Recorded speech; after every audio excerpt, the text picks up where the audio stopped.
प्राजक्त तणपुरे बिनविरोध, पण शेवटच्या क्षणापर्यंत रंगलं राजकीय नाट्य.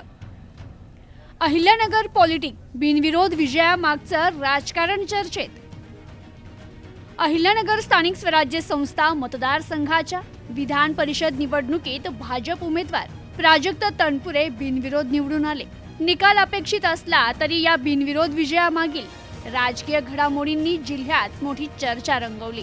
निवडणूक बिनविरोध करण्यासाठी महायुतीने सर्वतोपरी प्रयत्न केल्याचं चित्र दिसून आलं.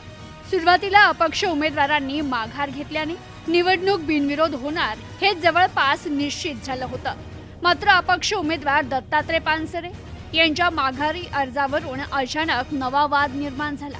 त्यांच्या वतीनं माघारीचा अर्ज दाखल झाल्यानंतर त्यांनीच त्या प्रक्रियेवर आक्षेप घेतल्यानं राजकीय वातावरण चांगलंच तापलं. पानसरे यांनी प्राधिकृत पत्रावरील स्वाक्षरीबाबत शंका उपस्थित करत जिल्हाधिकारी कार्यालयात ठिय्या आंदोलन केलं.